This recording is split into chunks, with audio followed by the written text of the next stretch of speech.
আজকের ভিডিওতে আমরা আলোচনা করব প্রিন্সিপালস অফ গুড রাইটিং। আমাদের যে এসেটি আছে সেই এসে থেকে আমরা এখানে এটা সেট 2 এর আগে সেট 1 আমরা আপলোড করেছি এবং সেট 1-এ আমরা 20টা প্রশ্ন কিন্তু ইম্পর্টেন্ট 20টা প্রশ্ন আলোচনা করেছিলাম এবং এখানেও সেট 2-তে আমরা আর 20টা প্রশ্ন কিন্তু ইম্পর্টেন্ট 20টা প্রশ্ন আলোচনা করব, ঠিক আছে। আর এই টেক্সট অ্যানালিসিস থেকে এই যে প্রিন্সিপালস অফ গুড রাইটিং এটা কিন্তু টেক্সট অ্যানালিসিস করা হয়েছে লাইন বাই লাইন। তার জন্য কিন্তু 4টে ভিডিও আপলোড করা হয়েছে, 4টি পার্টে আমরা করেছি। তো তোমরা চাইলে সেই সবগুলো ভিডিওর লিঙ্ক এই ভিডিও ডিসক্রিপশানে পেয়ে যাবে, অবশ্যই দেখে নিতে পারো। যারা টেক্সট অ্যানালিসিসটা দেখেছিলে তারা আশা করছি এই আনসারগুলো ইজিলি করতে পারবে, এবং যারা দেখোনি এখনও তারা কিন্তু দেখে নিয়ে তাহলে তোমরা মানে তোমাদের বুঝতে সুবিধা হবে, কোশ্চেনগুলোর আনসার কিন্তু ইজিলি তোমরা করতে পারবে। ওকে, তো আমরা শুরু করছি আমাদের আজকের ভিডিও। আর এখানে আমরা 20টা প্রশ্ন আলোচনা করব, খুবই ইম্পর্টেন্ট যে প্রশ্নগুলো। তো ফার্স্ট কোশ্চেনটা দেখো, যে প্রশ্নগুলো আছে সবই কিন্তু important. According to Hill, Leslie Alexander Hill, readers attention will be arrested in the opening paragraph, middle paragraph, conclusion, main body. According to হিলের মতে একজন রাইটারের যে সুন্দর লেখা কিছু একটা লিখেছে, সেখানে রিডার্সদের যে অ্যাটেনশন ড্র করবে বা দৃষ্টি আকর্ষণ করবে কোন প্যারাগ্রাফের মধ্যে, ওপেনিং প্যারাগ্রাফ না মিডিল প্যারাগ্রাফ না কনক্লুশন একেবারে না মেন বডির মধ্যে। তো অবশ্যই কিন্তু ওপেনিং প্যারাগ্রাফ হবে সঠিক আনসার। লেসলি হিল আগে বলেই দিয়েছে যে তোমাকে যখন তুমি কি একটা লেখার সূচনা করছো, তোমাকে লেখার মধ্যে ওপেনিং প্যারাগ্রাফে সেটা সম্পর্কে স্পষ্ট একটা ছোট করে ধারণা তোমাকে দিয়ে দিতে হবে। ওকে, তো ওপেনিং প্যারাগ্রাফ হবে সঠিক আনসার। এবং নেক্সট কোশ্চেন দেখো, new words and expressions may be put down in the notebook for, বলছে তোমাকে একটা নোটবুক রাখার কথা বলা হয়েছে সঙ্গে করে, যদি তুমি একটা গুড রাইটার হতে চাও। তো তোমার যে নোটবুকটা তুমি রাখবে সেখানে নিউ ওয়ার্ডস অ্যান্ড এক্সপ্রেশন লিখে রাখার জন্য তোমার একটা নোটবুক দরকার। তো এই যে new words and expressions may be put down in the notebook for, তোমাকে যে নোটবুকে যে এই ওয়ার্ডগুলো, নিউ ওয়ার্ডস বা নিউ এক্সপ্রেশনগুলোকে তোমাকে লিখে রাখতে হবে, সেগুলো কোন রেফারেন্সে কাজে লাগার জন্য? প্রেজেন্ট রেফারেন্স, প্রেজেন্টে কাজে লাগার জন্য, পাস্ট রেফারেন্স না ফিউচার রেফারেন্স না ফার্দার রেফারেন্স? দেখো প্রেজেন্ট রেফারেন্স তো হবেই না, প্রেজেন্ট যদি হয় তাহলে লিখে রাখার কী দরকার? আমরা কোনো কিছু লিখে রাখি কিসের জন্য? যাতে আমার বিষয়টি হয়তো আমরা ভুলে যাই, তার জন্য তো আমরা লিখে রাখি যাতে আমাদের পরে সেটা মনে পড়ে। তো সেটা কিন্তু হবে না, প্রেজেন্ট রেফারেন্স হবে না, পাস্ট রেফারেন্স হবে না, হবে কিন্তু ফিউচার রেফারেন্স। অপশান সি হবে সঠিক answer, future reference. Okay, future reference হবে সঠিক answer. Next question, people are interested in the problems shared by people, তারা প্রবলেম, যে প্রবলেমগুলো হচ্ছে people are interested in problems, তারা প্রবলেমে ইন্টারেস্টেড, ঠিক আছে। শেয়ার্ড বাই, যে কোন প্রবলেমগুলোতে তারা বেশি ইন্টারেস্টেড, দেমসেলভস, তারা নিজেরা যে প্রবলেমগুলো শেয়ার করে সেগুলোতে, না বাই আথারের দ্বারা যে প্রবলেমগুলো শেয়ার করা হয়েছে সেখানে, না জেনারেল পিপল না আদার্স। তো অবশ্যই যারা দেখবে, যারা আমাদের এসএটির মধ্যে আছে যে রিডার্সরা সেই প্রবলেমগুলো ফেস করে যেগুলো তারা নিজেরা ফেস করেছে বা ভবিষ্যতে তারা করতে চলেছে, সেই রিলেটেড প্রবলেম কিন্তু একটা লেখার মধ্যে তুমি তোমার নিজের প্রবলেমের কথা তুলে ধরলে তাহলে কিন্তু তোমার লেখাটা গ্রহণযোগ্য হবে না। তো তারা যে প্রবলেমটা নিজেরা ফেস করে সেই প্রবলেমগুলোর প্রতি তারা কিন্তু ইন্টারেস্টেড হয়। তো এখানে দেমসেলভস হবে, people are interested in the problem shared by themselves. Next question, the opening paragraph should be in nature, opening প্যারাগ্রাফের প্রকৃতিটা কেমন হওয়া উচিত? Clean, expository, plain, difficulty? অবশ্যই এক্সপোজিটরি হবে, ঠিক আছে। ওপেনিং প্যারাগ্রাফটা কিন্তু এক্সপোজিটরি হওয়ার কথা বলেছেন হিল। মানে এক্সপোজিটরি মানে কি, বর্ণনামূলক, যেন সেটা বর্ণনামূলক একটা তোমার প্যারাগ্রাফ হয়। ওকে, তো এক্সপোজিটরি হবে এখানে সঠিক অ্যান্সার, ব্যাখ্যাকর বা বর্ণনামূলক। If a writer is writing formally he need not introduce, যদি একজন রাইটার ফর্মালি যদি লেখা শুরু করে, মানে নিয়ম নীতি মেনে যদি লেখা শুরু করে, তাহলে তার হি নিড নট ইন্ট্রোডিউস, কি ইন্ট্রোডিউস করার প্রয়োজন নেই। Slang expressions, marble expressions, colloquial expressions, all of them. তো এখানে আমরা এসেতে দেখেছি কিন্তু স্ল্যাং এক্সপ্রেশনগুলোকে কিন্তু অ্যাভয়েড করার কথা বলেছেন। স্ল্যাং এক্সপ্রেশন হবে সঠিক আনসার। ওকে, অপশান এ হবে সঠিক আনসার। স্ল্যাং এক্সপ্রেশন মানে অপভাষা যেগুলোকে আমরা বলে থাকি, অপভাষা বা কুবচন যেগুলোকে আমরা বলে থাকি, সেগুলো কিন্তু অ্যাভয়েড করার কথা বলা হয়েছে। তারপরে একটা special treatment was used in Hitler's, special treatment আমরা একটা টার্ম পেয়েছি, মানে যেটার মিনিং হচ্ছে হিটলার কিন্তু জার্মানিতে তার যে লোকজন ছিল সেখানে কিন্তু মেন্টালি অ্যান্ড ফিজিক্যালি টর্চার করতেন, সেটাকে আমরা স্পেশাল ট্রিটমেন্ট বলে থাকি। তো যাই হোক, আমি সেটা সেই ডিটেলস আর যাচ্ছি না, আমি সেখানে বলেছি।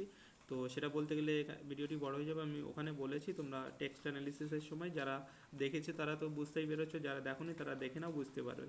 তো এটা অপশান, হিটলার আমরা জানি জার্মানিতে, তো অবশ্যই অপশান বি হবে সঠিক অ্যান্সার, হিটলার। ইজি কোশ্চেন এটা। A mixture of style in a work is, একটা স্টাইল, একটা তোমার লেখার মধ্যে যদি বিভিন্ন রকমের স্টাইল থাকে তাহলে তোমার ওয়ার্কটা কেমন হবে? ইম্পসিবল, অ্যাবসার্ড, অ্যাবনর্মাল না আনন্যাচারাল? তোমার লেখাটা কিন্তু তাহলে অ্যাবসার্ড হয়ে যাবে। যদি তুমি বিভিন্ন রকম স্টাইল ফলো করো তাহলে তোমার লেখাটা কি অ্যাবসার্ড হবে, একটা বেখাপ্পা বেমানান কিন্তু হয়ে যাবে, ঠিক আছে। Proper paragraphing of subjects is to be presented in, ঠিক আছে।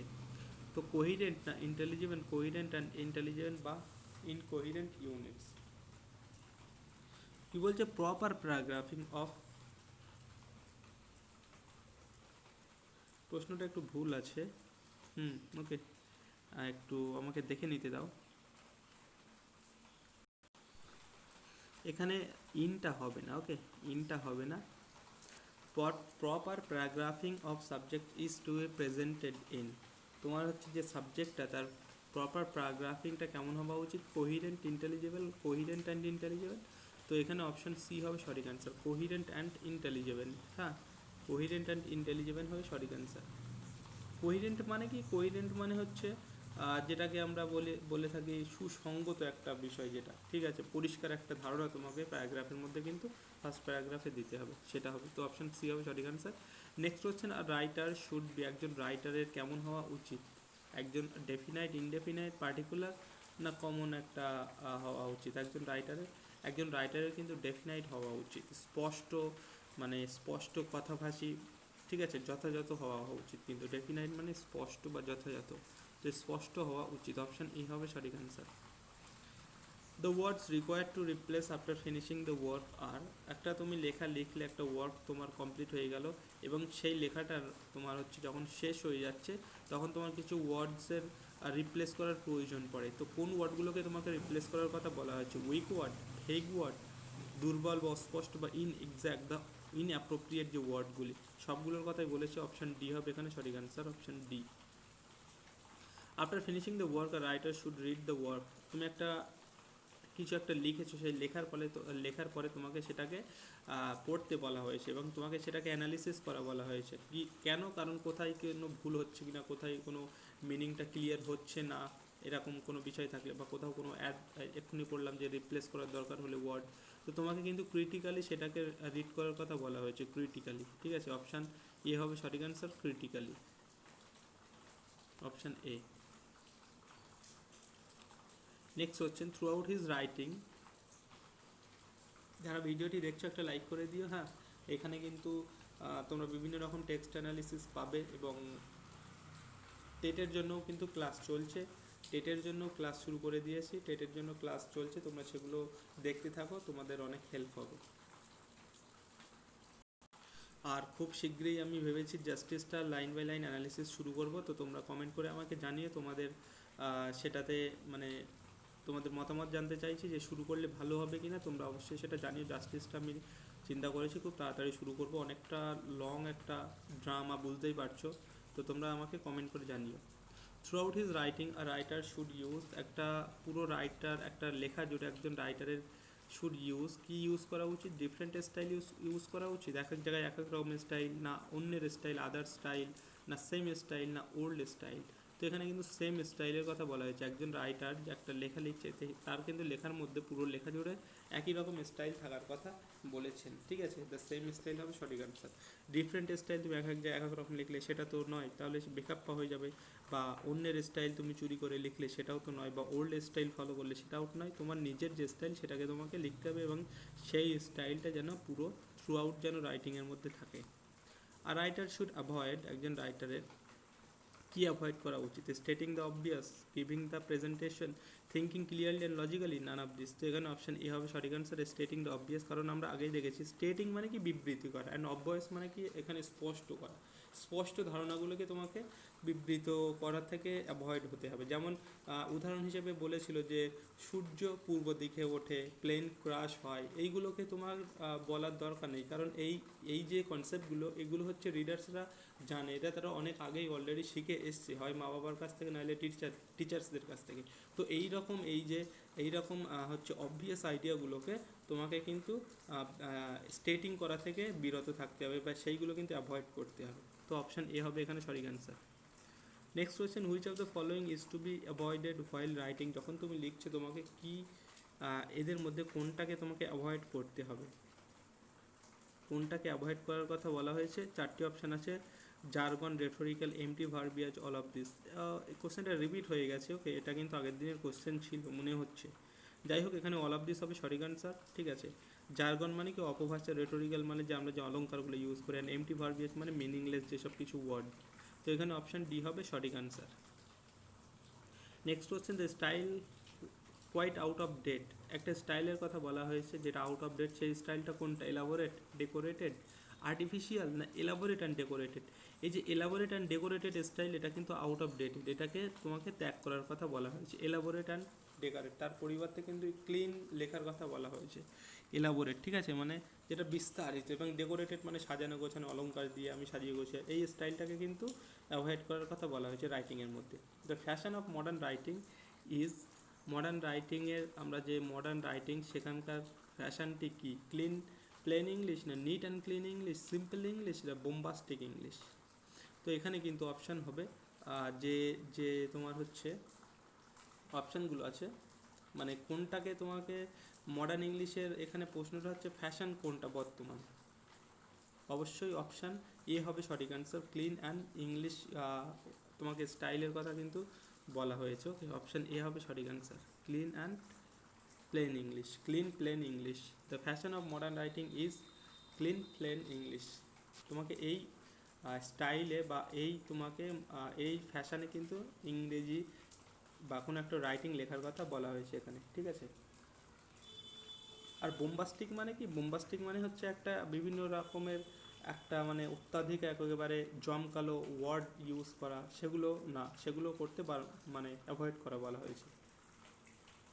Next question, writer should write naturally, avoiding, একজন রাইটারের ন্যাচারালি লেখা উচিত, কিন্তু তার মধ্যে কি অ্যাভয়েড করতে হবে? লেখার মধ্যে যেন সেলফ ইন্টারেস্ট না থাকে, না সেলফ কনসেন্ট্রেশন, না সেলফ কনসিয়াসনেস, না সেলফ কনফিডেন্স। বলছে একজন রাইটার যখন ন্যাচারালি লিখবে তাকে কিন্তু এটাকে অ্যাভয়েড করতে হবে। কোনটা? সেলফ কনসিয়াসনেস অ্যাভয়েড করার কথা বলা হয়েছে, সেলফ কনসিয়াসনেস। এখানে সেলফ কনসিয়াসনেস বলতে তোমার যে নিজের চিন্তা ভাবনা, তোমার কোনো একটা বিষয় নিয়ে তোমার সেটাকে তোমার নিজের যে পার্সোনাল ওপিনিয়ন সেটাকে কিন্তু জাহির করলে হবে না, সেটাকে বলা হয় সেখানে সেলফ কনসিয়াসনেস, ঠিক আছে। আজকে বর্তমানে সমাজে যেসব বিষয়গুলি চলছে সেখানে তুমি তোমার নিজের মতামত শেয়ার করে দিলে, সে তেমনটা নয়। তো অবশ্যই যেন সেলফ কনসিয়াসটাকে অ্যাভয়েড করা হয়। এগুলো আমি সবই বলেছি টেক্সট অ্যানালিসিসের সময়, ওই জন্য আর বলতে চাইছি না, জাস্ট আমরা কোশ্চেন আনসারগুলো চেষ্টা করছি সহজে দেওয়ার, যেখানে একটু বলার দরকার অবশ্যই বলে দেবো। উড বি রাইটার শুড, একজন রাইটারের উচিত ফরগেট দ্য রিডার্সদের কথা ভুলে যাওয়া। তাই কখনো হয়? তাহলে তো রিডার্স লিখবেই কাদের জন্য? ফরগেট অ্যাবাউট হিমসেলফ, নিজের সম্পর্কে ভুলে যাও। যখন তুমি লিখছো তখন তুমি নিজের সম্পর্কে ভুলে যাও, তুমি নিজের মতামত সেখানে দিতে পারবে না, তোমার পার্সোনাল ওপিনিয়ন সেখানে দিতে পারবে না, তোমাকে সবসময় কি রিডার্সদের কথা ভাবতে হবে। তো ফরগেট অ্যাবাউট হিমসেলফ হবে সঠিক answer. Next question, would be writer should not strive to create an impression, idea, influence, concept. একজন রাইটার যখন তার লেখাটা লিখছে সেখানে কিন্তু একজন উডবি রাইটার, যে রাইটার হতে চলেছে, সেখানে কিন্তু তার উচিত নয় যে তার হচ্ছে কি একটা ইমপ্রেশন ক্রিয়েট করবে, ঠিক আছে, এবং রিডার্সদের ফোর্স করবে, সেটা কিন্তু নয়। তো এখানে ইমপ্রেশন হবে সঠিক অ্যান্সার। এগুলো কিন্তু ডিরেক্ট কোশ্চেন, একেবারে লাইন, ঠিক আছে, ইমপ্রেশন হবে সঠিক answer. Next question, the last paragraph of sentence should bring the whole to a, paragraph একটা তুমি লিখলে এবং লাস্ট প্যারাগ্রাফটা কেমন হওয়া উচিত? Neat, fresh, and satisfying, both A and C. A and C মানে নিট অ্যান্ড স্যাটিসফাইং। তো এখানে অপশান ডি হবে সঠিক answer, both A and C. তোমার লাস্ট প্যারাগ্রাফটা কিন্তু নিট হতে হবে, মানে স্পষ্ট ক্লিয়ার হতে হবে, এবং স্যাটিসফাইং হতে হবে, রিডার্সের যেন স্যাটিসফাই হয়। এবং তারপরের প্রশ্ন, the conclusion leaves the reader, তারপরে তোমার কনক্লুশনটা কেমন হবে? লিডারদের কাছে কী মেসেজ দেবে রিডারদের কাছে? ক্লিন আইডিয়া দেবে একটা, না ভেগ আইডিয়া, অস্পষ্ট একটা আইডিয়া, না স্পেসিফিক আইডিয়া, না with up to date idea. তো তুমি যখন একটা লেখা লিখছো, তোমার লেখার সেই কনক্লুশনটা কিন্তু রিডার্সদের কাছে যেন একটা ক্লিন আইডিয়া দেয়, সেটাকে তোমার খেয়াল রাখতে হবে। ক্লিন আইডিয়া হবে সঠিক answer. Next question and last question, according to Hill a good dictionary proves. হিলের মতে একটা গুড ডিকশনারি কী প্রুভস করে, কী প্রমাণ করে? Handy with exact meaning, uses of words, handy with exact meanings and uses of words, না explanation? Option C হবে এখানে সঠিক answer. Handy with exact meanings and uses of words, এটা হবে সঠিক অ্যান্সার। ওকে, তো অপশান সি হবে সঠিক অ্যান্সার। এই হয়ে গেল আমাদের কোশ্চেন অ্যান্সার। আগের 20টা, এই 20টা 40টা কিন্তু প্রশ্ন খুবই ইম্পর্টেন্ট প্রশ্ন হয়ে গেছে। আর কয়েকটা প্রশ্ন বাকি আছে, আমি সেটা আপলোড করে দেবো, তাহলে এটা কিন্তু আমাদের কোশ্চেন অ্যান্সারও কমপ্লিট হয়ে যাবে, টেক্সট অ্যানালিসিসও হয়ে যাবে। ঠিক আছে, আর যেটা বললাম যে ড্রামা জাস্টিস শুরু করবো ভাবছি, তো তোমরা তোমাদের ওপিনিয়নটা জানিও। ঠিক আছে, আর টেটের জন্য ক্লাস চলছে সকালে করে, তোমরা সেটা দেখতে থেকো। এখানেই শেষ করছি আজকের ভিডিও। দেখা হচ্ছে তোমাদের সঙ্গে আবার পরের ভিডিওতে। আর অবশ্যই ভিডিওটি লাইক করতে ভুলো না, চ্যানেলে নতুন হলে সাবস্ক্রাইব করে নিও। ঠিক আছে।